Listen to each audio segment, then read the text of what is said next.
자, 드디어 이제 우리가 방학하고 공식 첫 수업이죠. 그렇지? 어제 필링도 좀 해보고, 그렇죠?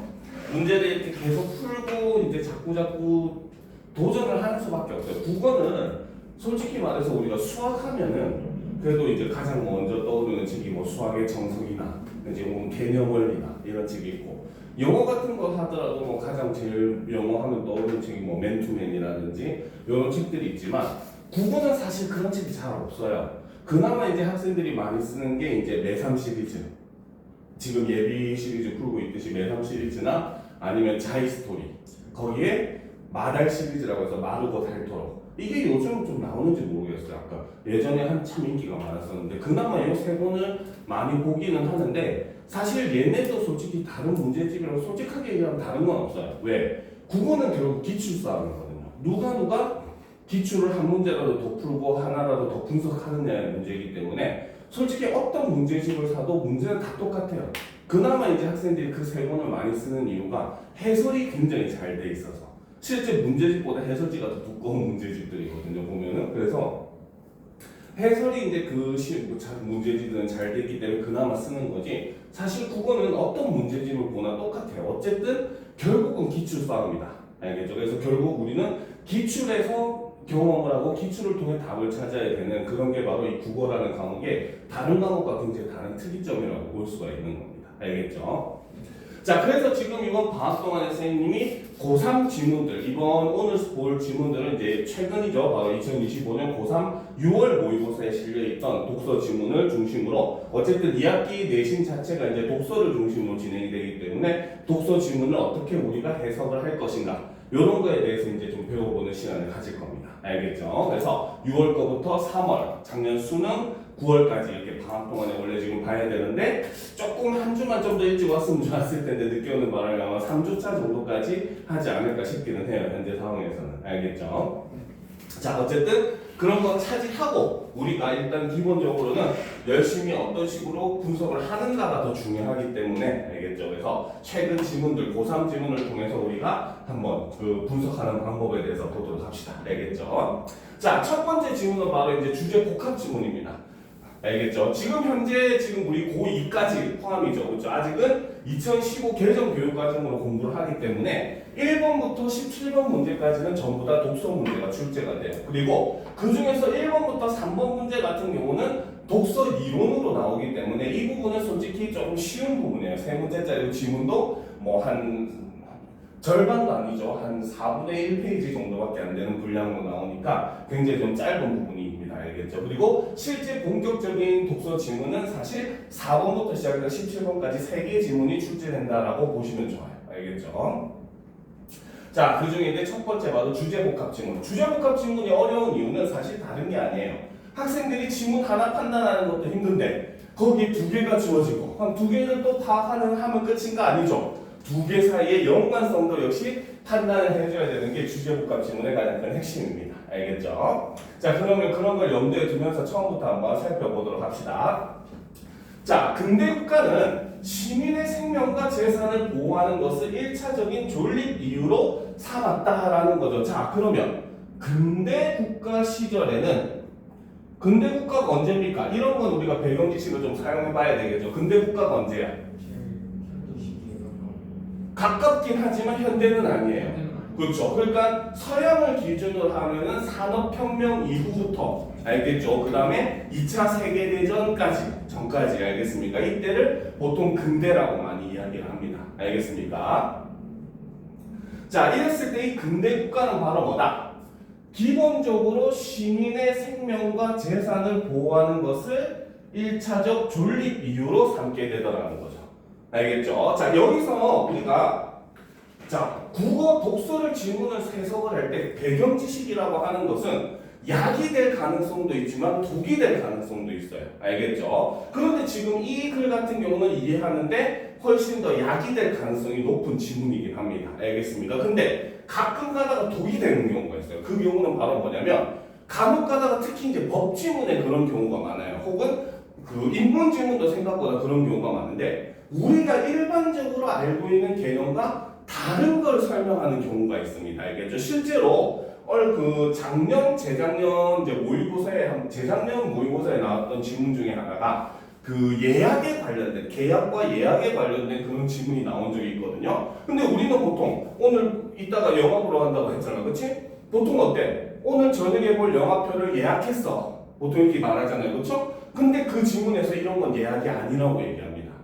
알겠습니까? 왜? 예약이라고 하는 거는 계약 이전 단계이기 때문에 아직 서로 양쪽 다 의무나 권리를 행사하지 않았을 때 할 거를 예고하는 것만을 계약이라고 하기 때문에 우리가 영화표 예매할 때는 어떻게 해요? 기차표든 영화표든 그렇지, 미리 돈을 주고 표를 받아서 우리가 대신에 내 권리 행사를 뒤로 미루는 걸 뿐이잖아, 그렇지? 그래서 이거는 계약이지 예약이 아니라고 하거든요. 알겠죠? 이런 류의 지문들 같은 경우는 오히려 이제 배경 지식이 잘못하면 독이 될 수가 있어요. 그럴 때는 내가 알고 있는가 잘못 알고 있구나 이런 생각도 할 필요가 없고 오로지 그때는 뭐다? 이 글은 이 개념을 이렇게 정리를 하고 있거든. 그러면 무조건 이 글은 요 개념으로만 봐야지. 요게 돼요. 그래서 이때는 오히려 배경 지식이 그때 쓸데없이 잘못된 배경 지식을 쓰게 되면은 그때 우리가 갖고 있는 배경 지식은 그 지문에는 잘못될 수밖에 없어. 그러니까 그때는 오히려 배경 지식이 독이 돼요. 알겠죠? 그런데 요런 지문들 같은 경우는 사실 근대 국가나 이런 거에 대한 설명이 없는 지문들이에요. 이런 거는 우리가 일반적인 알고 있는 내용을 전제로서 설명을 하기 때문에 이런 데서는 배경 지식을 활용하면은 굉장히 많이 도움이 됩니다. 알겠습니까? 자, 그래서 보도록 합시다. 그래서 이 근대 국가는 어때? 최소한의 금지 행위만을 법으로 정하고 이를 위반하는 경우에만 개입함으로써 핵심은 바로 뭐다? 그치, 시민의 자유를 최대한 보장하자고 했다는 거죠. 이러한 목적이 반영된 자유주의적 법 모델은, 자 그러면 근대 국가의 법 모델은 바로 뭐다? 자유주의적 법 모델이다. 이렇게 볼 수 있겠죠. 그렇죠?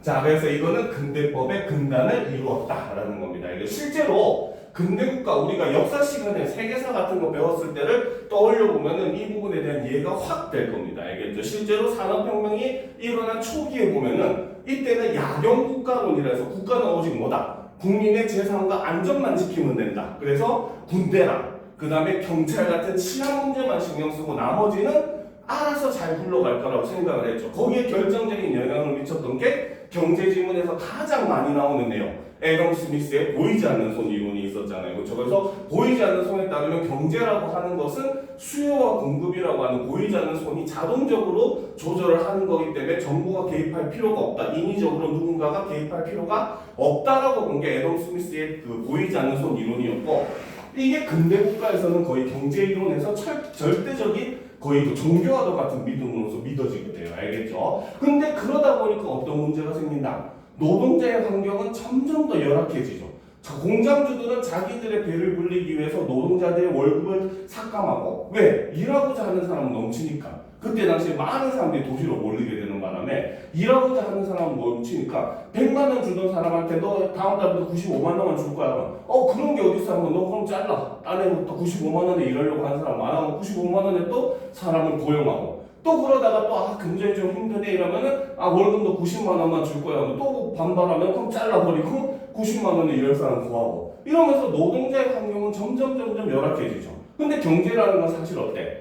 노동자가 소비를 해야 기업이 다시 이윤을 얻고, 그럼 기업은 다시 또 그걸 바탕으로 생산을 하고, 그러면 또 노동자들이 월급을 받고 다시 또 소비라는 순환의 구조를 가지고 있는데, 그걸 몰랐던 그때 당시 사람들은 노동자의 환경은 열악해지니까 회사에 그 물건 이런 건 안 팔리게 되고, 그러니까 다시 또 노동자의 환경은 더욱더 열악해지고, 그럼 또 더욱더 뭡니까? 소비는 위축될 수밖에 없고, 그래서 그게 계속 반복되다가 결국은 경제 대공황이라고 하는, 그렇죠, 엄청난 사건이 일어나게 되잖아요. 그렇죠? 바로 그때 당시의 모습을 생각하면은 이 자유주의 법 모델의 의미가 무엇인지가 머릿속에 확 들어오게 된다는 거죠. 알겠죠? 자, 그러나 이 모델은 자유를 실질적으로 누릴 사회 경제적 조건이 모두에게 동등하게 주어지지 않은 상황에서 갈등이나 분쟁에 대처하는데 한계가 있었다. 그렇죠? 자, 이거는 바로 뭐다? 자유주의적 법 모델의 문제점, 그렇죠? 한계라고 볼 수가 있겠죠. 그렇죠? 자, 그래서 이를 보완할 목적으로 등장한 것이 다음에 바로 뭐다? 자, 자유주의적 법 모델을 네모로 했으니까 요거는 다른 거니까 어떻게? 동그라미로 표현을 하면 되겠죠. 바로 사회복지국가적 법모델이라는 거죠. 자, 이 모델에서는 바로 뭐다? 법이 어떻게 삶의 세계에 더 깊숙이 개입을 하더라는 거죠. 자, 개인의 권리 보장뿐 아니라 주거, 노동, 환경 등의 영역에서 평등과 연대의 가치를 구현하더라는 겁니다. 그죠? 앞에서 우리가 자유주의적 법모델은 시민의 자유를 더욱더 추구했다면 여기서는 평등과 연대를 더욱더 추구했다는 점이 차이점이 되더라는 거죠. 자, 그래서 구현하기 위한 제도의 구축 및 관리도 법의 역할이 되어 그 역할 수행에 필요한 의무 규정들이 늘어난다. 가령 대기환경보전법은 오염물질의 배출을 규제하는 대기환경관리체계의 기능을 강화함으로써 깨끗한 환경에서 살 시민의 권리를 실현하기 위한 공적 토대를 만들고자 했다라는 거죠. 그렇죠? 자, 그러면 지금까지 일단 이 부분에서는 두 개의 법모델이 제시가 됐어요. 그러면 옆에다가 우리가 정리를 하면서 볼 필요가 있겠죠. 자, 먼저 첫 번째. 그렇지. 바로 첫 번째 모델은 바로 자유주의적 법모델이 등장을 했죠. 자, 이거는 근대 국가에서 사용한 법모델입니다. 그렇죠? 자, 그래서 이 자유주의적 그 법모델이라고 하는 것은 바로 뭐다? 바로 그렇지. 바로 시민의 생명, 재산 보호가 그렇죠? 1차적 존립 이유라는 거죠. 자, 그렇기 때문에 그러기 위해서 바로 뭐다? 최소한의 금지 행위만 규정을 함으로써 이를 통해 바로 뭐다? 시민의 자유를 최대한 보장하려는 이런 모습이 있었다는 거죠. 그런데 한계는 그치 바로 뭐다? 그쵸. 자유를 실질적으로 누릴 사회 경제적 조건이 모두에게 동등하지가 않았다는 거죠. 그렇죠? 그러니까 이 경우에 갈등, 그렇죠? 분쟁 해결에 한계가 있더라는 겁니다. 아무래도 공장을 소유하고 있는 공장주와 그 공장에 소속돼서 일하는 사람들, 그 노동자 사이에 그 뭡니까 힘의 차이는 분명히 존재할 수밖에 없는데 그것을 간과한 게 이 모델의 가장 큰 문제라는 거죠. 그렇죠? 자, 그래서 이제 이 자유주의적 본모델 다음에 이제 무슨 문제가 생겼다. 그래서 새롭게 만들어진 게 바로 사회, 그렇죠? 복지 이런 거 필기를 해야 돼요. 그래서 이렇게 정리하라고 일부러 지금은 정리를 하는 걸 연습한다고 생각하면 돼요. 알겠죠? 그래서 사회복지국가적 법모델이 등장을 하게 되죠.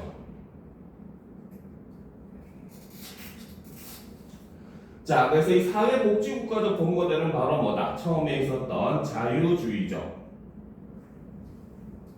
법모델을 보완할 목적이라는 거죠. 그렇죠? 자, 그래서 그렇기 때문에 이 사회복지국가적 법모델은 바로 뭐다? 법이 삶의 세계에 더 깊숙이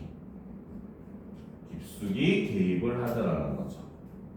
자, 그리고 이 사회복지국가적 법모델은 바로 뭐다? 평등과 그렇죠. 연대의 가치를 추구를 하더라는 겁니다. 알겠습니까? 그래서 사람들이 이제 사는 모든 것 하나하나를 다 법으로 규정을 하기 시작을 하는 거죠. 그렇죠? 그러니까 당연히 또 이제는 또 무슨 문제가 생기겠어? 너무 법이 강제가 되는 거죠. 알겠습니까? 사실 이러한 모습은 경제적인 측면으로 보면 사실 더 이해하기가 쉬워져요. 알겠습니까?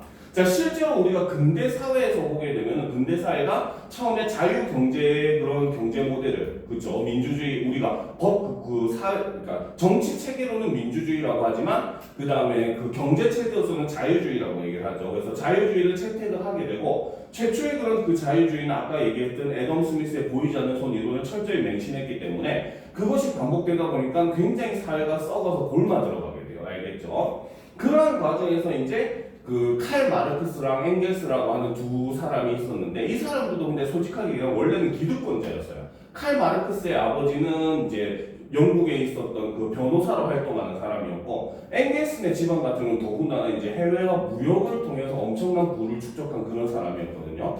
그래서 두 사람이 대학교 때 친구였는데 그 두 친구가 길을 걸어가다가 한밤중에 이제 술을 마시고 친구랑 놀다가 이제 한밤중에 집에 돌아가려고 길을 걷는데 그 건물에 이제 일종의 우리가 반지하처럼 된 조그마한 창문이 바닥에 놓여있는데 거기서 늦은 시간, 뭐 11시, 12시가 다 된 시간인데 불빛이 새어 나오고 있더래요. 그래서 무슨 일인가 싶어서 봤는데 거기에는 그 방직 공장, 화학적으로 천을 만드는 공장인데 거기에 어린아이들, 지금으로 따지면 거의 한 11살, 15살 이런 어린아이들이 그 시간까지 일을 하고 있더라는 거야. 돈을 벌기 위해서. 그래서 그 모습을 보고 충격을 받고 이 사람들이 살게 한 모델이 바로 사회주의. 그렇죠. 공산주의 모델입니다. 공산주의는 경제적인 모델이고 그 정치적으로는 사회주의라고 얘기를 하거든요. 그러니까 이런 아이들이 노동하지 않는 평등한 세상을 만들어야 된다고 해서 만들어진 이론이 바로 사회주의, 공산주의 이론이었거든요. 알겠죠?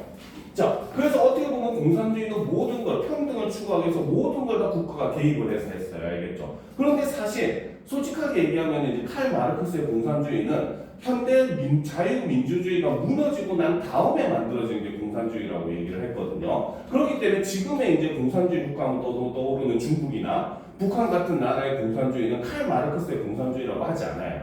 다른 공산주의라고 하거나 오히려 변형된 공산주의라고 얘기를 하지 그 사람들이 주장하는 공산주의하고는 조금 다른 의미가 있습니다. 알겠습니까? 그래서 어쨌든 우리 사회는 그런 그 공산주의의 모습을 보게 되고 근데 결국은 소련이라고 하는 소비에트 연합이라고 하는 나라가 붕괴를 하게 되면서 결국 공산주의가 무너지게 됐죠. 그렇죠? 그런데 사실 지금 현재 우리 사회 모습들의 그 국가들의 정치 모습을 보게 되면은 경제 모습을 보게 되면은 사실 자유주의와 공산주의가 짬뽕된 형태입니다. 대부분 국가가 특히 북유럽이 그게 좀 심해요. 알겠습니까? 그래서 북유럽 같은 경우는 국민들한테 경제적으로는 자유롭게 활동을 하도록 냅둬요. 하지만 물론 세금은 좀 많이 걷기는 하죠. 그래서 많이 거는데 그것도 차등적으로 해서 많이 버는 사람에게는 많이 걷고 적게 버는 사람에게는 적게 걷습니다. 알겠죠? 하지만 대신에 그렇게 만들어진 세원을 가지고 사람들이 최소한의 생활을 할 수 있도록 국가에서 다 서포트를 해줘. 그래서 대학교까지도 그 북유럽 같은 경우는 무료인 경우가 많아요. 독일 같은 경우라든지 뭐 네덜란드 이런 나라들은 대학교까지도 무료인 경우가 굉장히 많아요. 알겠죠? 그래서 국민들이 최소한 모두 다 동등하게 교육은 받을 수 있어야 된다. 최소한 집은 이렇게 가지고 살아야 된다. 최소한 하루밥 3끼는 먹고 살 수 있어야 된다라고 하는 그런 최소한의 기준이 물론 조금씩 높아지고는 있긴 하지만 어쨌든 그렇게 사람들이 최대한 이제 동등한 위치에서 시작을 할 수 있도록 하기 위해서 북유럽 쪽을 중심으로 해가지고 그런 움직임들이 자꾸 늘어나고 우리나라 같은 경우도 뭐 기초생활수급자나 이런 것들 같은 제도 자체가 바로 뭐야? 사람들이 그래도 최소한의 사람답게 살 수 있는 최소한의 이제 권리는 보장해주기 위해서 최소한의 출발선은 그래도 맞춰주기 위해서 이루어진 제도들이거든요. 그래서 지금의 현재 우리가 자유민주주의라고 하는 경제 모델은 사실은 처음에 만들었던 완전한 자유민주주의에서는 많이 변형된 공산주의와 자유민주주의가 섞여 있는 형태라고 볼 수가 있다는 거예요. 알겠죠? 그러니까 지금 이런 경제 모델도 자유주의적 본 모델을 쉽게 말해서 아까 얘기했었던 민주주의적인 형태의 경제 모델이라고 볼 수 있고 사회복지국가적 본 모델이 공산주의에서 처음에 추구했던 그러한 본 모델이라고 볼 수 있다는 거죠. 알겠죠? 자, 그럼 이제 이렇게 해서 이해를 하고 넘어가면 그 다음 문단도 이해가 쉬워지겠죠. 자, 그런데 법적 규제가 과도할 경우 삶의 세계를 구성해온 고유한 직업윤리 등 문화적, 도덕적 규범이 강행적 성격을 띈 규범에 의해 침범당하는 경우가 생긴다. 이로써 사회 각 영역의 자율적 조절 기능이 훼손되고 사회의 통합이 법에 의해 와해된다. 그럴수록 공동체는 갈등 상황에서 법적 해결에 의존하게 된다. 규제에 대한 요구량이 증가하면 법의 수행 능력은 한계에 부딪힌다. 문제가 발생할 때 법은 마지막 수단이어야 한다 등 근대법의 기본 원리가 유지되기도 어렵다. 결국 법의 규범 구조가 균열된 상태에서 법으로 문제를 해결해야 한다는 당위만 남는다. 그로 인해 법 규범이 삶의 세계에 점점 더 깊숙이 개입하게 되어 사회의 자율적 조절 기능은 더욱 망가지는 과정이 반복된다라는 거죠. 그렇죠? 자, 그렇기 때문에 사실 여기서 제시된 것은 바로 뭐다? 사회 복지, 그렇죠? 국가적 모델의 문제점, 한계라고 볼 수가 있다는 거죠. 알겠습니까? 그러니까 지금 이렇게 법이 지나치게 개입을 하게 되면은 바로 한계는 바로 무엇이다? 바로 국민의, 이건 요약을 할 수 있겠죠. 바로 법의 종류가 점점 상승을 하게 된다는 거죠. 그렇게 되면은 어떻게? 바로 뭐다? 사회의 자율적 조절 기능이 와해돼 버리는 그런 문제점들이 생겨나게 된다는 거죠. 알겠습니까? 자, 그래서 이러한 악순환을 방지하면서 사회복지 체계를 보완하고자 등장한 것이 바로 뭐다? 그렇죠. 절차주의적 법 모델이다 라는 거죠. 자, 그러면 이제 요걸 바탕으로 이제 밑으로 화살표를 해서 세 번째를 정리할 수 있겠죠. 그렇죠? 자, 그러면 이제 보도록 합시다. 바로 절차주의적 법 모델.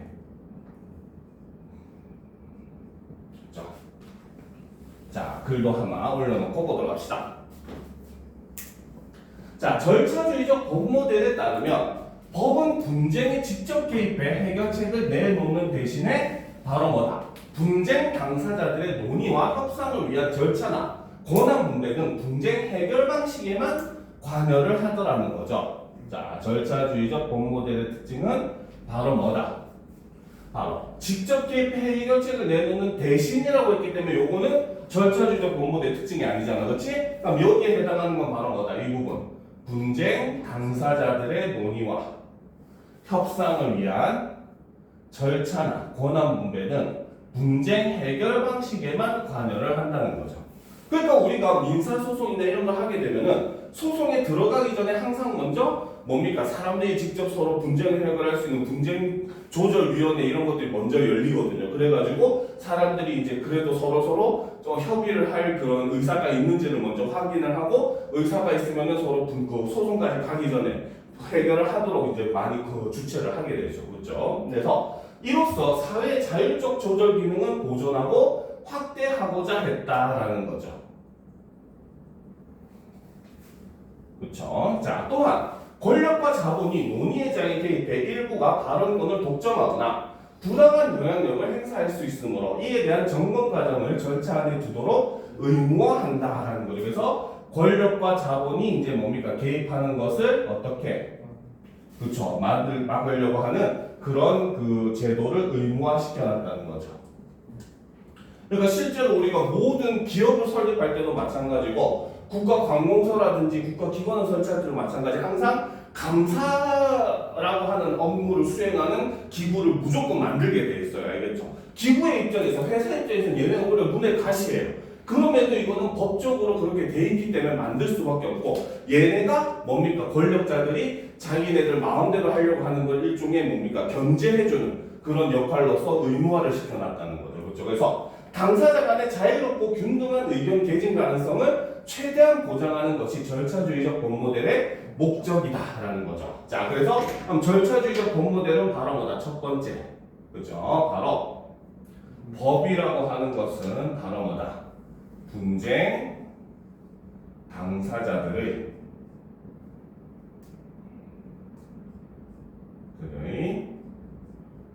논의와 협상을 위한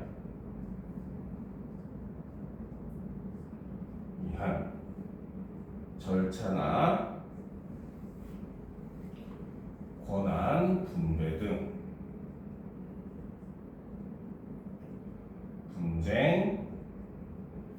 해결 방식에 관여를 한다는 거죠. 자, 그렇기 때문에 이를 통해서 바로 뭐다? 사회의 자율적 조절 기능 보존 확대가 목적이 되는 거죠. 하지만 그럼에도 불구하고 바로 뭐다? 권력과 자본의 부당한 개입 예방을 위한 그렇죠? 점검 과정을 의무화했다 하는 점은 이제 견제를 하기 위해서 이렇게 만들어 놓은 장치라고 볼 수 있다는 거죠. 알겠습니까? 그러니까 어떻게 보면 절차주의적 본 모델은 바로 뭐다? 자유주의보다는 좀 더 법이 많이 개입하지만 반대로 사회주의적 본 모델보다는 덜 개입하는. 그러니까 우리가 지금 사실 여기서 딱 내용을 살펴보게 되면은 자, 법의 그렇죠? 개입 강도를 가지고 이야기를 했을 때 자유주의가 가장 낮고 그 다음이 절차주의 그 다음에 가장 법의 개입 정도가 강한 게 사회복지국가 요런 형태의 이제 바로 뭐다 개입 강도의 모습을 볼 수가 있다는 거죠. 알겠습니까? 그러니까 이런 내용이 머릿속에 정리가 되면은 어떤 법이 무엇에 비해서 이제 개입 정도가 더욱더 강하고 뭐 이것보다는 더욱더 약하다 같은 이런 유형의 문제도 꽤 많이 나오잖아요. 그렇죠? 비교하는 문제에서 이런 걸 위해서도 우리가 이렇게 정리되는 거는 밑에다 간단하게 적어 놓는 것도 굉장히 도움이 많이 된다는 거죠. 알겠습니까? 자, 위에 세 가지 본 모델은 시대의 요구에 따라 등장했으나 앞선 모델을 다음 모델이 대체하며 법체계를 지배해온 것은 아니다. 즉 핵심은 바로 이런 부분에서 함정이 만들어지는 거예요. 알겠죠? 지금 현대 사회는 바로 뭐다? 사실 짬뽕인 겁니다. 그렇죠? 어떤 법에는 사회복지 국가적으로 굉장히 강력하게 규제하는 반면에 어떤 법에는 일부러 자유주의적으로서 굉장히 좀 느슨하게 일부러 왜 너무나 이제 사업을 하는 사람들이나 이런 사람들 기업들의 그 행동을 규제할 수 있으니까 발전을 오히려 저해할 수 있기 때문에 어떤 면에서는 또 자유주의 국가적으로 굉장히 풀어주는 경향도 있고 알겠습니까? 또 어떤 때는 그래도 이제 분쟁 해결이나 이런 게 좀 많을 수 있으니까 그거를 조절할 수 있는 그런 기구라든지 이런 걸 만들어 가지고 이제 분쟁을 해결할 수 있도록 한다고 해서 이런 것들이 현대 사회는 섞여 있는 거지 다 나누어져 있는 건 아니라는 거죠. 알겠습니까? 자, 그래서 각각의 법 모델이 고유한 타당성과 필요성을 가진 채 현재 법 체계 안에 공존하고 있다라는 거죠. 그래서 이렇게 그 세 가지 이제 법 모델에 대해서 공부를 했습니다. 그렇죠? 자, 그러면 두 번째 지문 바로 임대차 계약 갱신이라고 하는 지문을 보도록 합시다.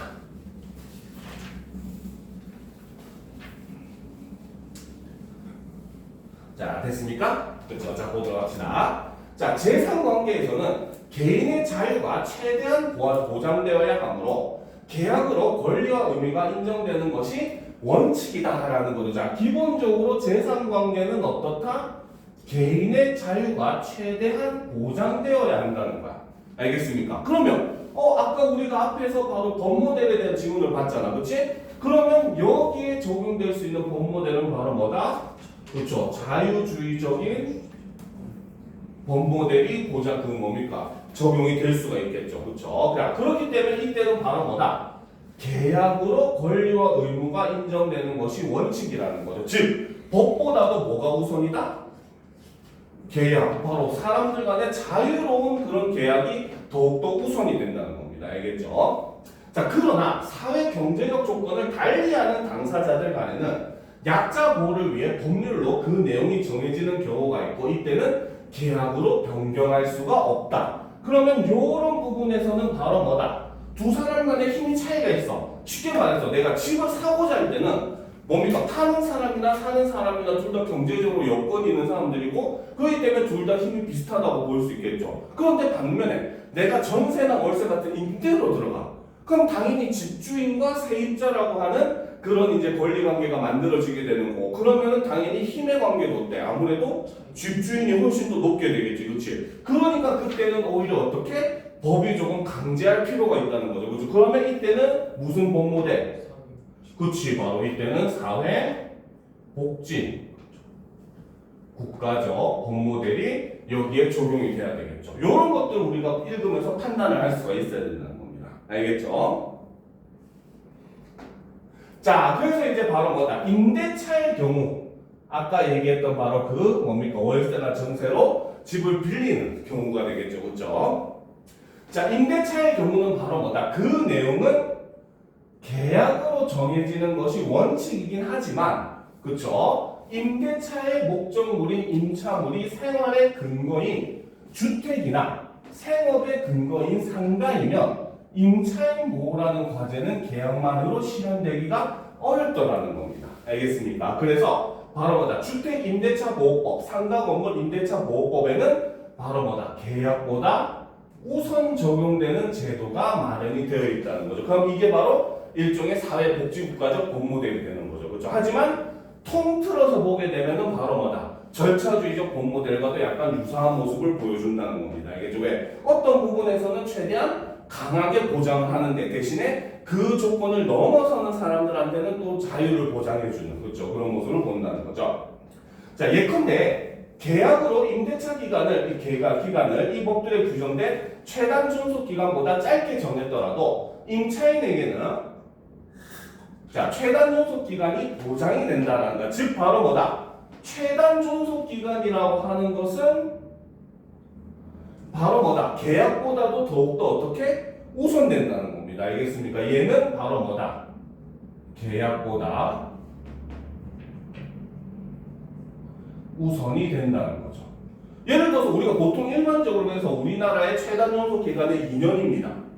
알겠습니까? 그런데 만약에 계약으로서 내가 6개월만 이 집에서 살겠다라고 계약을 했다고 쳐. 그래서 내가 지킬 마음이 있어서 지키는 건 상관이 없어요. 근데 만약에 갑자기 사정이 안 좋아서 못 지켜지게 됐을 경우에 그렇다고 임대인이 쫓아낼 수가 없다는 거야. 왜? 최단 존속 기간이 6개월로 계약을 했어도 이거는 법적으로 이거는 불법이 되는 거 오히려. 그래서 무조건 바로 뭐다? 최단 존속 기간이 2년으로 보장이 된다는 겁니다. 이거는 법으로 정해져 있다는 거죠. 알겠습니까? 자, 한편 임대차 계약이 종료되기 전에 일정 기간 내에 임대인이나 임차인이 계약 갱신 여부에 대한 의사를 표시할 수가 있다는 거죠. 이 기간 내에 임대인이 임대차 종료를 요구한 경우 임차인이 갱신 요구권을 행사하면 임대차 종료 예정일로부터 최단 존속 기간만큼 임대차가 연장이 된다는 거죠. 아무리 집주인이 나 계약 연장 안 할 거야 하더라도 임차인이 나 한 번 더 살 건데요 하면은 무조건 해줘야 돼요. 알겠죠? 이게 최대 2번인가까지 돼요. 그러니까 한 번은 무조건 뭡니까? 그 원래 계약 상태를 그대로 유지한 채로 연장을 해줄 수 있게 돼 있어요. 법으로. 알겠습니까? 그러니까 예를 들어서 2년 계약을 해서 전세를. 그래서 전세를 샀는데 2년 뒤에 이사 가려고 하니까 좀 여의치가 않아. 그러면 계약을 그대로 같은 조건으로 연장을 한 번 더 할 수가 있습니다. 알겠습니까? 그리고 이때는 올리는 게 이제 원래 그 전세금의 5% 이내로만 올릴 수가 있어요. 알겠죠? 그래서 이런 건 다 법으로 임차인을 보호하기 위해서 이렇게 정해놓은 그런 내용들이라는 거죠. 알겠죠? 그래서 이때 바로 임차인의 경우는 갱신 요구권을 행사를 하게 되면 바로 뭐다? 임대차 종료 예정일부터 최단 존속 기간만큼 임대차가 연장이 된다는 거죠. 자, 이러한 갱신 요구권은 임대차 기간이 정해져 있어야 인정이 된다는 거죠. 자, 단 임대인은 이 법들에 규정된 갱신 거절 사유를 증명해 갱신을 거절함으로써 임대차를 종료시킬 수 있다. 그렇다고 무조건 종료를 못 시키면 안 되니까 임대인한테도 바로 뭐다? 임대인의 경우는 갱신 거절 사유가 이것도 역시 법으로 규정되어 있습니다. 이 경우에 해당될 경우 뭡니까? 갱신을 거절할 수 있다라고 하는데 가장 대표적인 게 여기도 나오지만 바로 뭐다? 임대인이 임차권인 주택에 실거주하는 경우. 그래서 실제로 얼마 전에도 문제가 된 적이 있어요. 알겠죠? 뉴스에도 한번 나왔었는데 어떤 사람이 이제 세입자로 살고 있는데 갱신 요구권을 행사하려고 했어요. 그랬는데 집주인이 아니다 내가 들어가 살 거다 이런 얘기를 한 거예요. 그래가지고 지금 어쩔 수 없이 이사를 나게 되고 임대인이 이사를 오더니 한 4개월인가 5개월 뒤에 그 옆을 지나갔는데 딴 사람이 살고 있더라는 거야. 알겠습니까? 그러니까 사는 척 했다가 그 임차인이 나가니까 바로 다른 사람한테 뭡니까? 임대를 내줘버리는 이런 꼼수를 사용하는 사람들도 생기더라는 겁니다. 알겠습니까? 근데 어쨌든 그러한 이제 거절 사유가 있는 경우는 그래도 거절할 수 있다라고 인정을 해주지만 웬만한 경우는 인정을 해주지 않는다는 거죠. 알겠습니까? 자, 그러면 보도록 합시다. 자, 여기서 이제 핵심적인 내용은 바로 임대차에 대한 내용이죠. 그렇죠? 자, 임대차는 바로 뭐다? 바로 계약으로 내용을 정하는 것이 원칙이라는 거죠. 하지만 그쵸? 바로 뭐다? 임차물이 생활 근거인 주택이나 생업 근거인 상가인 경우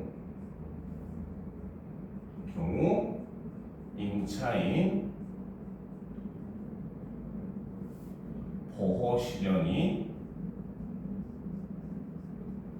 계약만으로는 어렵게 될 수 있다는 거죠. 알겠습니까? 자, 그렇기 때문에 이거를 보완하기 위해서 바로 뭐다? 계약보다 우선 적용되는 제도가 마련이 되어 있다는 거죠. 그렇죠? 그 중에 첫 번째가 바로 최단 존속 기간이라는 겁니다. 알겠습니까?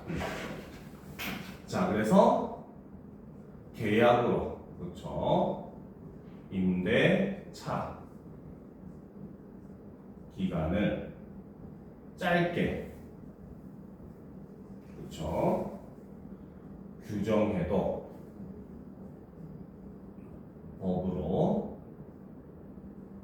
보장이 된다는 거죠. 이런 점은 사회복지국가적 법무대의 모습인 거죠. 그렇죠? 그 다음 두 번째 바로 갱신 요구권이라고 하는 게 존재를 한다는 거죠. 그래서 이 갱신 요구권은 바로 뭐다? 임대인이 임대차 종료를 요구해도 임차인이 행사가 가능하다는 거죠. 그래서 갱신 요구권을 행사를 하게 되면 바로 뭐다?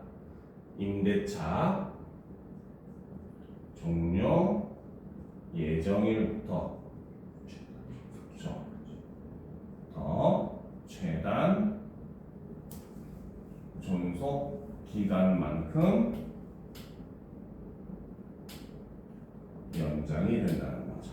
하지만 바로 뭐다? 임대인의 경우는 법에 규정된 갱신 거절 사유 증명 시 거절이 가능하긴 하다는 겁니다. 알겠습니까? 자, 여기까지 이해가 되죠, 그렇죠? 자, 그래서 지금까지 제시한 건 일종의 임대차라고 하는 게 아무래도 집을 소유하고 있는 임대인과 그거를 사는 게 아니라 빌리려고 하는 임차인의 경우는 힘의 그런 차이가 발생할 수밖에 없기 때문에 이때는 법이 좀 적극적으로 개입하는 모습을 보여주더라는 겁니다. 알겠죠? 자, 그럼 계속 이어서 봅시다. 주택이나 상가 임대차에서도 법이 아니라 계약으로 재산관계가 정해지는 경우가 있다라는 거죠. 자, 이때는 바로 뭐다? 오히려 법이 아니라 계약으로 재산관계가 정해지는 경우가 있다는 거. 지금 앞에서는 계약보다는 법이 우선인 경우였는데 여기서는 지금 법보다 계약이 우선인 경우라는 거죠. 그렇죠? 그 경우가 뭔지 봅시다. 바로 첫 번째, 임차인이 임차물을 사용할 권리가 소멸했거나 임차인의 경제력이 충분하면 임차인을 보호할 필요가 없기 때문이다라는 거죠. 첫 번째는 바로 뭐다? 임차인이 임차물을 사용할 권리가 소멸했거나, 두 번째는 임차인의 경제력이 충분하면 임차인을 보호할 필요가 없다는 거죠. 예컨대 임대차 종료 후 임차물을 반환할 때 임차인이 이를 원상 회복할 의무를 지는지를 결정할 때에는 계약이 법률보다 우선 적용이 된다는 거죠. 알겠죠? 그래서 우리가 집을 빌렸다가, 월세든 전세든 빌렸다가 이사를 나갈 때는 원래 상태로 복구를 해줘야 돼요. 알겠죠? 근데 물론 이것도 다 그거를 적용하는 건 아니고 세월로 인해서 어쩔 수 없이 마모되는 거 있잖아요. 벽지가 좀 누렇게 변한다든지 이런 거는 상관이 없습니다. 하지만 예를 들어서 강아지를 키운다든지 애기를 키워가지고 애기들이 벽에 낙서를 했다거나, 그렇지? 혹은 강아지들이 벽지를 뜯었다거나, 그렇죠? 이런 경우는 뭡니까? 원상복구를 해줄 의무가 발생을 한다는 거죠. 이거는 임차인이 의도는 아니지만 어쨌든 자기네들이 관리 소홀로 인해 가지고 손상된 거기 때문에 이런 거는 보상을 해줘야 되는 게, 이런 게 원상 회복 의무예요. 그래서 이런 것들은 보통 계약을 할 때 먼저 적용을 합니다. 그래서 이사 나갈 때 이런 게 훼손돼 있으면 원상 복구한다, 뭐 도배 비용을 지불한다, 뭐 이런 식으로 많이 해놓습니다. 알겠습니까? 자, 그래서 이렇게 갈 때 계약이 법률보다 우선된다. 또한 보증금이 상가 건물 임대차 보호법에 정해진 상한액을 초과하면 최단 존속 기간이 적용되지 않는다는 거죠. 그렇죠? 그래서 첫 번째는 바로 뭐다? 이 첫 번째에 대한 EMC는 첫 번째에는 원상 회복할 의무. 그렇죠? 그 다음에 두 번째는 바로 뭐다? 이에는 바로 보증금이 상가 건물 임대차 보호법에 정해진 상한액을 초과하게 되면은 이때는 최단 존속 기간이 적용되지 않는다는가. 그럼 이때는 만약에 내가 6개월 계약했으면 무조건 6개월 이후에 빼줘야 되는 거예요. 법으로도 이거는 보호를 못 받아요. 왜? 상한액을 초과해버렸기 때문에 이 사람은 충분한 경제적 여건이 된다고 판단을 한다는 거죠. 알겠습니까? 그래서 이때 존속 기간을 정하지 않기로 계약했다면 당사자들은 자유롭게 임대차를 종료시킬 수가 있다라는 거죠. 그렇죠? 자, 그럼 일단 요거는 필기했잖아. 그렇지? 그럼 이제 세 번째로는 뭘 필기를 할 수 있다? 바로 세 번째는 계약이, 그렇죠? 법보다 우선 적용되는 경우가 있다는 거죠. 첫 번째는 바로 뭐다? 임차인이 임차물을 사용할 권리가 소멸한 경우, 이때 가장 대표적으로 원상 회복의 의무는 바로 뭐다? 계약으로 우선 적용이 된다는 거죠. 그리고 두 번째는 바로 뭐다? 임차인의 경제력이 충분한 경우, 이 경우는 바로 뭔다? 바로 뭐라고 본다? 바로 보증금이 상가 건물 임대차 보호법의 상한액을 초과한 경우라는 거죠. 이 경우는 최단 존속기간 적용이 안 되기 때문에 어떻게? 바로 뭐다? 당사자들 간 계약으로 자유롭게 종료가 가능하다는 거죠. 알겠습니까? 여기까지 내용이 이해되죠? 그렇죠? 자, 그러면 이제 마지막 문단을 봅시다. 자, 임대차 분쟁이 발생한 경우 이를 해결하기 위한 원칙적 절차는 법관이 주도하는 재판 절차인데, 자, 그러면 여기서는 이제 임대차 분쟁이 발생을 한 경우에 대해서 이제 얘기를 하는 거죠. 자, 이 경우 일단 원칙은 바로 뭐다? 원칙적 절차는 법관이 주도하는 재판, 즉 민사소송이라는 겁니다. 알겠죠? 자, 여기서 당사자들은 각자 자신의 주장을 뒷받침할 자료를 제출해야 된다. 왜? 이거는 민사니까. 형사 같은 경우 형사재판은 범죄자의 그 혐의를 검사가 입증할 의무가 있어요. 범죄자는 기본적으로는 우리가 법으로는 무조건 무죄 추정의 원칙입니다. 알겠죠? 그렇기 때문에 일단은 무죄라고 보고 이 사람이 유죄인 이유를 검사가 검사가 일종의 그거를 증명을 해야 되는 의무가 있는 거죠. 하지만 민사는 서로가 내가 손해봤다 이러는 그 재판이잖아요. 그렇기 때문에 각자가 서로에 의해서 손해봤다는 걸 각자가 증명해줘야 돼요. 알겠죠? 그러니까 민사 같은 경우는 변호사 대 변호사가 싸우고 형사 같은 경우는 변호사랑 검사가 싸우는 모습을 보이는 게 바로 그 차이인 겁니다. 알겠죠? 자, 그래서 뒷받침할 자료를 제출해야 된다는 거죠. 한편 분쟁 해결 절차라고 하는 게 존재를 한다는 거죠. 그래서 해결 절차에서 당사자들의 자유로운 의견 개진을 보장하기 위해 주택임대차보호법과 상가건설 임대차보호법에는 임대차 분쟁조정 절차도 마련되어 있다. 그렇죠. 분쟁조정 절차가 마련이 되어 있다는 거죠. 이때 조정 절차를 주관하는 조정위원회가 당사자들 위해 자료를 수집을 해줄 수가 있더라는 겁니다. 그러나 임대차 분쟁 조정 절차는 바로 뭐다? 당사자들이 분쟁 해결을 위해 이 절차를 따르기로 합의해야 시작되며 이러한 합의가 이루어지지 않으면 재판 절차를 따라야 된다. 그래서 재판하기 전에 먼저 분쟁 조절을 할 것인가라는 의사를 묻게 되고 하게 되면은 이 조절위원회를 통해서 분쟁을 조절해 보게 돼요. 근데 여기서도 결렬될 수가 있어요. 알겠죠? 결렬되거나 혹은 뭡니까? 아예 처음부터 받아들이지 않으면 소송으로 법으로 넘어가는 거고 거기서 받아들여가지고 합의가 원만하게 이루어지면은 소송까지 안 가게 된다는 거죠. 알겠죠? 자, 그럼 이제 네 번째 보도록 합시다. 바로 네 번째가 바로 임대차 분쟁 해결이 되는 거죠. 자, 원칙은 바로 뭐다? 자, 법관 주도의 재판이라는 거죠. 일종의 민사라는 거죠. 그래서 이때는 바로 뭐다? 당사자들 각자 자신의 주장 근거 자료를 제출을 해야 된다는 거죠. 자, 하지만 이제 분쟁 조절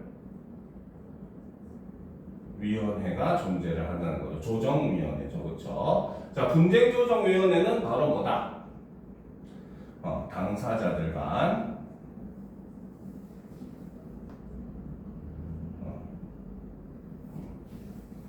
절차를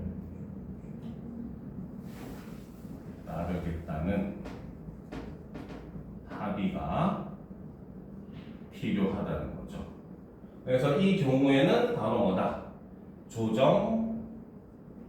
조정위원회가 대신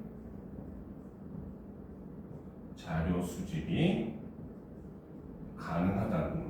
알겠습니까? 근데 조정이 이제 서로 합의가 안 되거나, 그쵸? 합의를 했다고 하더라도 조정이 안 되면은 어쨌든 원칙적으로는 법관이 주도하는 뭡니까? 재판으로 넘어가는 게 원칙이다라는 거죠. 알겠죠? 그래서 이렇게 임대차 보호 같은 경우는 특히 임대차 빌리는 입장이기 때문에 알겠습니까? 사람마다 힘이 다를 수 있고 이때는 어느 정도 사회복지국가적 법모델을 추구한다는 거죠. 하지만 왜? 누구는? 같이 말하는 거지. 네.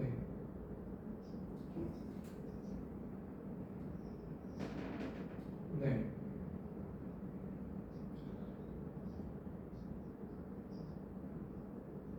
자, 웬만하면 끊으세요. 뭔데? 광고 같은데? 자, 자, 그래서 이제 우리가 이런 지문을 이제 적용하는 일종의 추론 문제 같은 경우가 항상 3점짜리로 등장을 하잖아요. 그렇죠? 그래서 요 보기 같은 경우는 먼저 우리가 서술형으로 풀어놔버리면은 선지에 낚이지 않습니다. 알겠죠? 그러면 본문 내용을 한번 적용을 해보도록 합시다. 자, 갑은 자신이 소유한 A주택과 B상가를 을에게 임대하기로 계약하면서 A주택의 임대차 기간은 주택임대차보호법에 규정된 최단 존속기간으로 정했으나, 자, A주택의 임대차 기간은 바로 뭐다? 최단 존속기간으로 정했다는 거죠. 그렇죠? 그런데 B상가의 임대차 기간은 바로 뭐다? 정하지 않기로 했다는 거죠. 자, B상가의 보증금은 상가건물 임대차 보호법에 규정된 상한액을 초과를 해버렸대요. 알겠습니까? 그러니까 당연히 계약을 통해서 자유롭게 결정을 할 수 있다고 했었잖아. 그렇지? 왜? 즉, 임차인의 경제력이 충분한 경우에 해당한다고 볼 수 있다는 거죠. 그렇죠? 그래서 요거는 바로 뭐다? 임차인의 경제력이 충분하다고 판단이 가능하다는 거죠. 그렇죠? 자, 갑이 위에 두 법에 규정된 갱신 여부에 대한 의사를 표시할 수 있는 기간 중에 을에게 A주택과 B상가에 대한 임대차 종료를 주장했으나 을은 갱신을 요구했다는 거죠. 그렇죠? 자, 하지만 갑은 위 기간 내에 갱신을 거절하고 을에게 A주택과 B상가를 반환하라고 함으로써 분쟁이 생겼다는 거죠. 을은 임대차 분쟁 조정 절차로 분쟁을 해결하고자 제안했으나 갑이 이를 거절하여 결국 합의가 이루어지지 않았다는 거죠. 자, 그러면 우리는 사실 이 A주택과 B상가를 서로 따로 놓고 볼 필요가 있겠죠. A주택 같은 경우는 어떻습니까? 사람이 사는 집이기 때문에, 그렇죠? 임대차 보호법에 의해서 처음에 이것도 최단 존속 기간으로 정하기까지 했죠. 그렇죠? 이때는 바로 뭐다? 갱신 요구권을 발휘할 수가 있더라는 겁니다. 알겠습니까? 그래서 갱신 요구권이 가능하니까 A주택의 경우는 갱신이 가능할 것이다 라고 볼 수 있다는 거죠. 단 뭡니까? 법으로 정한 거절 사유가 없을 경우. 그렇지? 자, 하지만 B상가 같은 경우는 어때? 처음에 이미 바로 뭐다? 보증금이 그 법에 규정된 상한액을 초과했다고 했잖아요. 그렇죠? 이 경우는 바로 뭐다? 계약이, 그렇죠? 우선이기 때문에 이 경우는 갱신이 불가능하다고 볼 수 있겠죠. 그렇죠? 자, 그래서 이제 뭡니까? 을은 임대차 분쟁점을 줘서 분쟁을 해결하자고 제안했지만 갑이 이를 거절했대요. 그러면 당연히 뭘 할 수밖에 없다? 이거는 분쟁 조정은 불가능하고 무조건 재판으로 가야 된다는 거죠. 알겠습니까? 그래서 이 경우 같은 경우는 바로 뭐다? 법적 거절 사유 없을 심한 갱신이 가능하다고 볼 수 있다는 거죠. 알겠습니까? 그래서 전체적으로 일단 지금 흘러가는 모습을 봤을 때 이 제시된 지문 같은 경우는 무조건 재판으로 해결해야 되고, 이 재판의 경우 A주택 같은 경우는 갱신 요구가 가능할 가능성이 높지만 B상가 같은 경우는 이미 보증금이 상한액을 초과해버렸기 때문에 갱신이 불가능할 가능성이 훨씬 더 높다라고 볼 수 있다는 거죠. 알겠죠? 그래서 이렇게 미리 정해놓고 지문을 읽게 되면, 선지를 읽게 되면 훨씬 더 선지의 이제 함정에 낚일 가능성이 줄어든다는 겁니다. 알겠습니까? 자, 그러면 이제 그 다음 지문 보도록 합시다. 바로 과학 지문이죠. 수소의 저장, 운송, 추출 및 활용 방법. 자, 준비됐습니까? 그렇죠. 요거까지 하고 쉬는 시간 가졌다가 이제 또 이어서 하도록 합시다. 알겠죠? 자, 청정 에너지원 중 하나인 수소는, 그렇죠. 자, 수소에 대해서 설명을 하는 거죠. 수소는 생산, 저장, 운송, 추출, 활용 등 전체 과정에서의 친환경성과 관련하여 높은 관심을 받고 있다. 바로 수소는 친환경성이 이 말은 높다라고 볼 수 있다는 거죠. 그렇죠? 자, 재생에너지를 통해 생산된 전기로 물을 전기분해하면, 그렇죠? 재생에너지를 통해 생산된 전기로 물을 전기분해하면은 어떻게? 탄소 배출 없이 수소 생산이 가능하다는 겁니다. 그렇죠? 그리고 생산된 수소 기체는 부피가 크고 폭발 위험이 있어 저장 및 운송이 어렵다는 거죠. 요거는 일종의 수소의 단점이라고 볼 수가 있겠죠. 그렇죠? 자, 그래서 이 단점을 보완하기 위해서 첫 번째 액화 수소 방식이 제안이 되었다는 거야. 그렇죠? 그래서 이거는 저장 및 운송 시 액화된 상태를 유지하려면 극저온의 조건이 필요하기 때문에 현실적으로 우리가 이루기가 가능하다 힘들더라.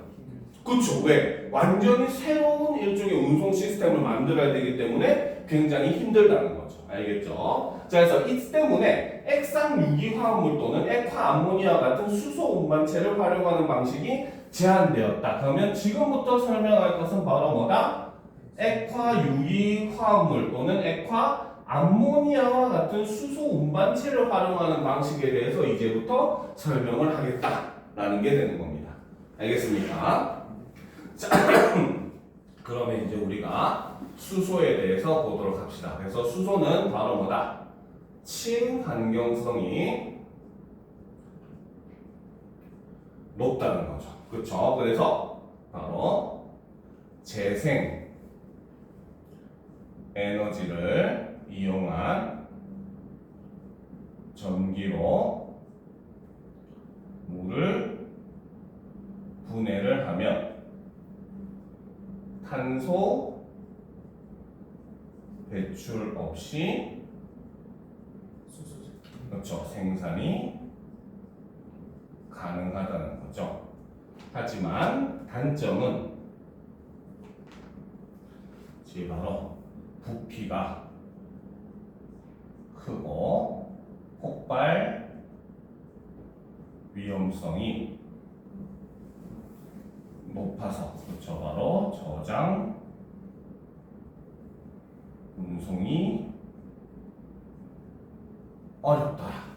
이렇게 한다는 거죠. 그렇죠? 그래서 일단 여기에 대한 대안으로 얘기한 것이 바로 액화 수소 방식의 경우 문제점이 바로 뭐다? 극저온의 조건이 필요하기 때문에 실현이 힘들더라는 거죠. 알겠습니까? 자, 그래서 이제 제시된 것이 바로 액상 유기화합물이나 액화 암모니아를 이용하는 방식이라는 거죠. 그렇죠? 자, 그러면 처음에 액상 유기화합물을 이용한 수소의 저장 및 추출 방식에 대해서 일단 살펴보도록 합시다. 알겠죠? 자, 첫 번째가 바로 뭐다? 바로 액상 유기화합물을 이용하는 수소의 저장 및 추출에는 톨루엔과 메틸사이클로 헥세인이라는 두 화합물 간의 상호 전환 반응이 주로 사용이 된다라는 거죠. 자, 이는 톨루엔에 수소가 결합해 MCH가 되고 역으로 MCH가 톨루엔과 수소로 변환되는 원리를 활용한 것이다라는 거. 즉 바로 뭐다? 자, 그래서 이거를 하기 위해서 한 게 바로 액상 유기 화합물 이용 방식을 지금 설명을 하는데 이 경우는 그쵸 바로 톨루엔과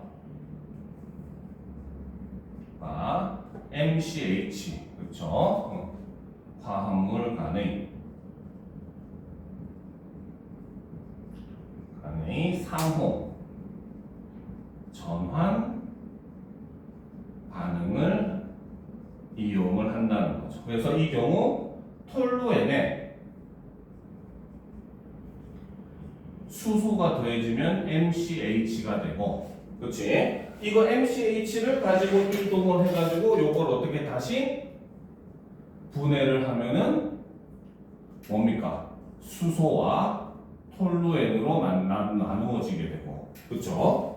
그러면 수소를 사용하고, 그렇지? 그 다음에 수소를 다시 공급해주면 톨루엔이 다시 또 어떻게? MCH가 되고, 그래서 톨루엔만 가지고 계속 수소를 더했다가 뺐다가 더했다가 뺐다가 하면서 계속 사용하는 그런 방식이라는 거죠. 그렇죠? 그래서 이는 톨루엔에 수소가 결합해 MCH가 되고, 역으로 MCH가 톨루엔과 수소로 변환되는 원리를 활용하는 것이다. 톨루엔 분자 하나에 3개의 수소 분자가 결합할 때 각각의 수소 분자가 탄소와 수소 원자 간의 결합을 2개씩 만들며 MCH 분자 하나가 생성이 된다. 많이 어렵지만 그냥 간단하게 이해를 하면 돼요. 지금은 알겠죠? 너무 복잡하게 다 이해할 필요는 없습니다. 물론 더 정확하게 얘기하면 바로 뭐다? 톨루엔 분자 하나에 수소 분자가 3개가 결합하는 거야. 분자니까 3H2가 되겠지. 그치? 요렇게 하면은 이제 각각의 수소 분자가 탄소와 수소 원자의 결합을 2개씩 만들면 MCH 분자 하나가 만들어진다는 거죠. 그쵸?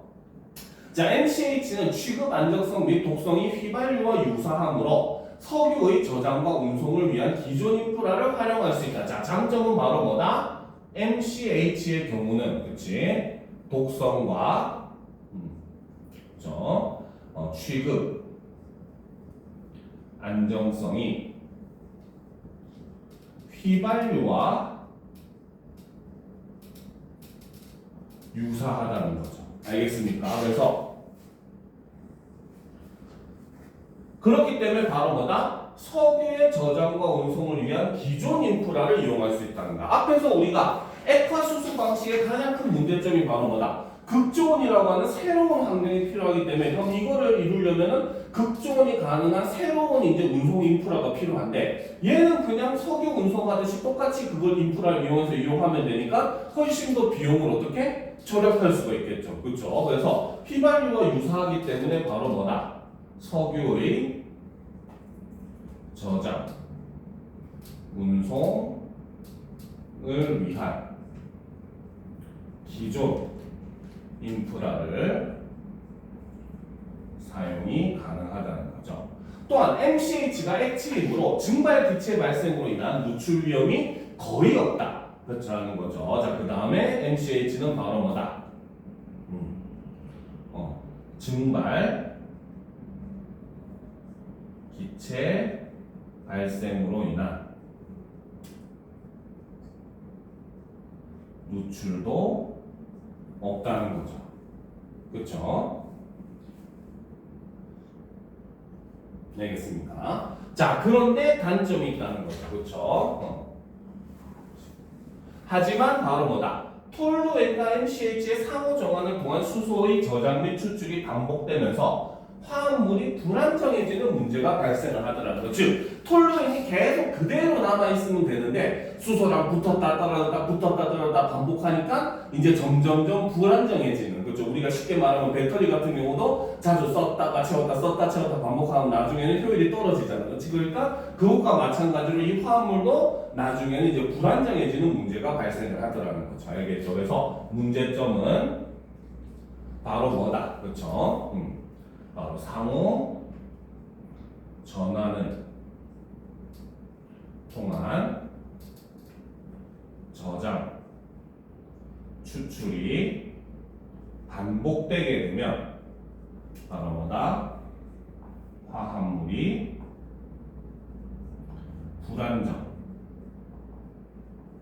불안정해지더라. 즉 영구적 사용이 불가능하다는 거죠. 알겠습니까?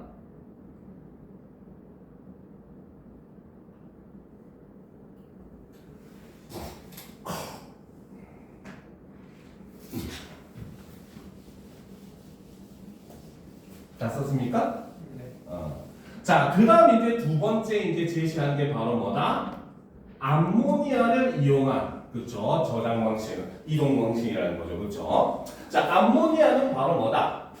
그쵸? 질소 원자와 수소 원자로 이루어진 화합물이라는 거죠. 그래서 분자당 3개의 수소 원자를 포함을 하고 있어요. 그래서 암모니아를 이제 뭐 분자식으로 하면은 NH3가 되겠잖아. 그렇지? 그러니까 질소 한 분자당 바로 뭐다? 수소를 3개를 가지고 있는 그런 형태를 취하고 있다는 거죠. 그래서 물보다 분자당 저장된 수소가 많다는 겁니다. 알겠습니까? 그래서 암모니아는 역시 마찬가지 뭐다? 기존 비료 산업에서 사용하는 합성법으로 생산도 할 수 있고, 그렇죠? 그다음 대규모의 투자 없이 역시 마찬가지 기존 인프라를 이용하여 저장 및 운송이 가능하다는 거죠. 알겠습니까? 왜? 실제로 우리가 기존에 비료에서 암모니아를 많이 써요. 그러니까 옛날에 보면은 그 뭡니까? 그 거름이라고 해서 똥 오줌 같은 화장실 푸세식 화장실에서 모았다가 그거를 하고 묵혀. 왜냐면은 이제 그걸 묵히는 이유가 거기에 처음에는 메탄가스가 있거든요. 그래서 우리가 독한 냄새 나는 게 주로 이제 암모니아 메탄가스거든요. 그 메탄가스를 일단 빼내게 되면은 이제 그게 이제 그 질소나 이런 것들이 남아가지고 그거를 비료로 쓸 수가 있는 거예요. 그래서 똥이나 이런 걸 비료로 쓴 이유가 사실 거기 있다는 거죠. 알겠습니까?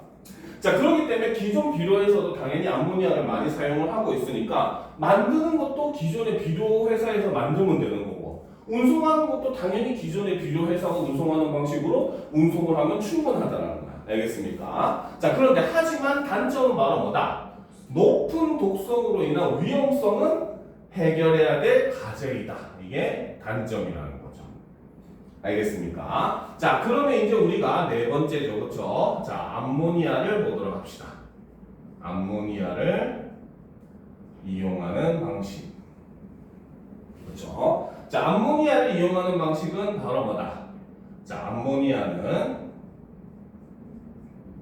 바로 NH3 형식을 가지고 있다는 거야. 그렇지? 그래서 바로 물보다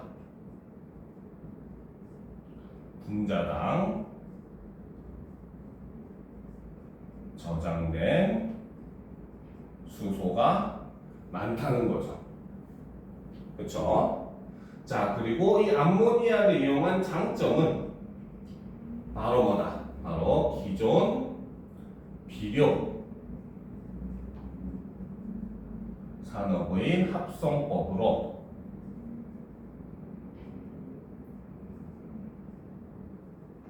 생산이 가능하다. 이 말은 새로운 생산 시설을 만들 필요가 없다. 이런 의미죠. 그렇죠? 그 다음에 거기에 플러스 바로 기존 인프라 이용이 가능하다는 거죠. 바로 저장, 운송, 새로운 인프라가 필요가 없다는 거죠. 하지만 단점은 바로 뭐다? 높은 독성으로 인한 위험성이 존재를 하더라는 겁니다. 알겠습니까? 자, 암모니아에서 수소 추출 방식으로는 그렇죠. 자, 암모니아에서 수소를 추출하는 방식으로는 전기분해, 광분해, 그리고 가장 많이 쓰이는 게 바로 열분해가 있다는 거죠. 그렇죠? 자, 각 방식에서는 암모니아 분해 반응이 일어나는데, 자, 암모니아 분해 반응이라고 하는 것은 바로 뭐다? 분해 반응이란 암모니아가 분해되어 질소 기체와 수소 기체를 생성하는 반응이라는 거죠. 자, 이때 반응한 암모니아, 질소 기체, 수소 기체의 몰수의 비는 2대 1대 3이다라는 겁니다. 알겠습니까? 자, 그래서 자, 여기서 이제 가면 네 번째 바로 암모니아 분해 반응을 살펴보면 그렇죠? 자, 여기서 일단 첫 번째 자, 방식은 세 가지가 있다는 거죠. 전기분해, 광분해, 빛을 이용하는 거겠죠. 그 다음이 열분해. 그런데 가장 많이 사용하는 것은 열분해가 그렇죠. 가장 많이 사용을 한다는 거죠. 자, 반응은 그렇죠. 자, 암모니아가 무엇으로? 질소 더하기 수소로 나뉘어지는 반응이라는 거죠. 그렇죠? 이때 몰수 비는 암모니아 2대 질소 1대 수소 3이 된다는 거죠.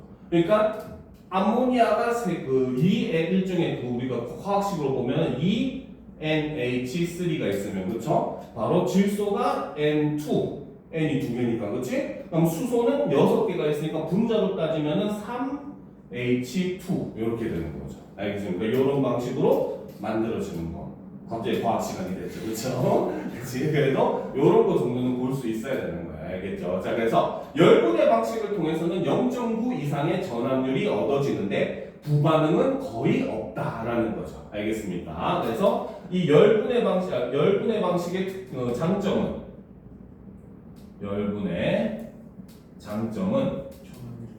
그렇죠. 바로 전환율이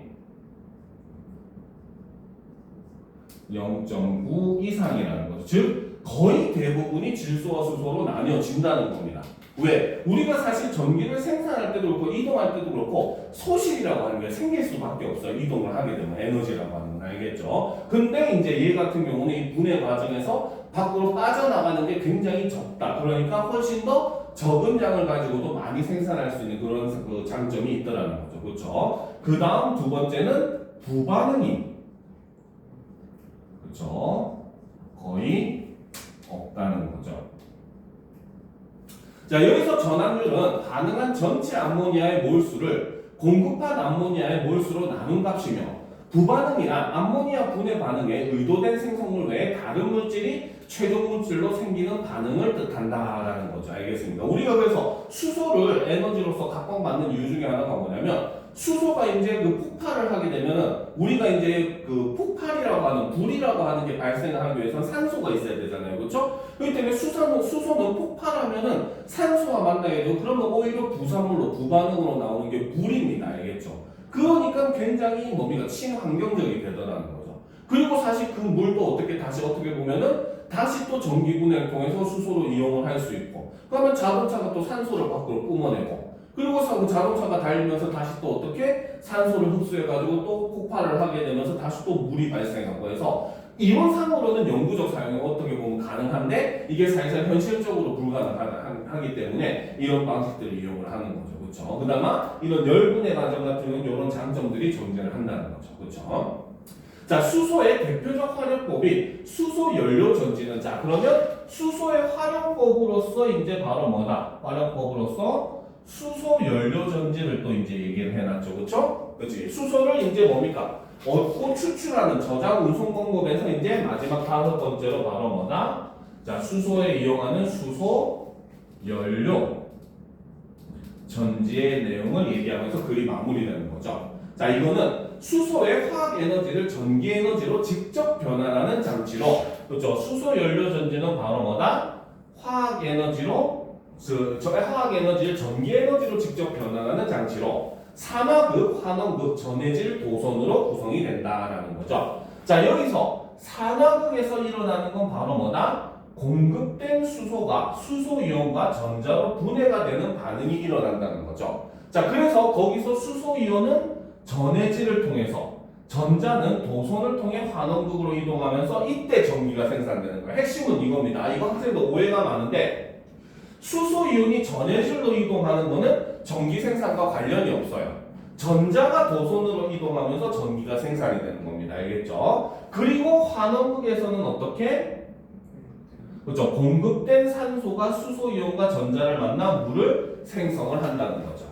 알겠습니까? 자, 그러면 이제 이 수소 전료 전지 여기까지 적었죠. 그렇죠? 요거를 간단하게 정리를 하면은 그 과정을 보면 저 연료 전지 수소 연료 전지의 과정을 보게 되면은 자, 먼저 첫 번째로 산화극에서는 그렇지? 그렇죠. 수소가 그렇죠. 바로 수소 분자겠죠. 이게 수소 이온과 그렇지? 그 다음에 전자로 분해가 되는 거죠. 그렇죠? 자, 그때 이 수소 같은 경우는 바로 두 번째 전해질을 통해 환원극으로 이동을 하게 되는 거고, 그렇죠? 전자는 어떻게? 도선을 통해, 그렇죠? 환원극으로 이동을 하는데 이때 4번 전기가 발생을 한다는 거죠. 알겠습니까? 그리고 전해질을 통해서 환원국으로 일어난 수소 이온은 바로 뭐다? 다섯 번째 바로 뭐다? 산소. 환원국에서는 바로 뭐다? 공급된 산소와 결합을 하게 된다는 거죠. 그러니까 H와 그렇죠?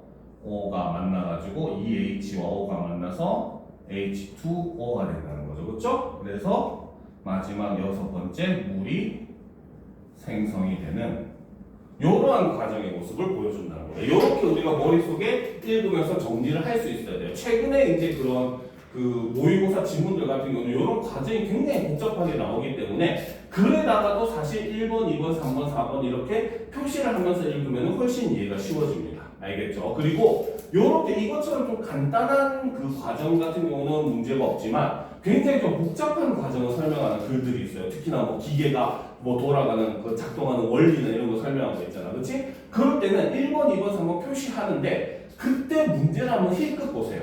아마 그런 유형의 문제는 거의 90% 이상의 확률로 그림과 함께 제시되는 문제가 존재할 가능성이 높습니다. 그때는 그림에다가 각 그 과정에 해당하는 부분에 똑같이 1번이라고 표시를 같이 해버리세요. 알겠죠? 문제 푼다고 생각하지 말고 각 과정이 1번은 여기서 일어나겠네. 2번 과정은 여기서 일어나겠네. 그래서 내가 화살표 해보면서 그림에다가 바로 읽으면서 표시를 해보세요. 보통 그 문제가 무조건 3점짜리거든요. 그러면 그 문제 굉장히 쉽게 풀 수가 있습니다. 알겠습니까? 그러면 시간도 훨씬 절약이 될 거예요. 알겠습니까? 그래서 문제를 다 푼다 생각하지 말고 일단 표시만 다 해놓고 그 다음에 이제 문제는 읽으면서 풀면 되기 때문에 알겠습니까? 그래서 그런 식으로 우리가 문제를 접근하면 훨씬 더 쉽게 접근할 수 있으니까 이런 것도 지금 푸는 우리가 하나의 팁이라고 볼 수가 있는 거예요. 알겠죠? 자, 일단 이번 시간 여기까지 하고 15분 정도 쉰 다음에 40분에 이어서 이제 지문 하나랑 문학도 분석하는 것도 함께 보도록 합시다. 알겠죠?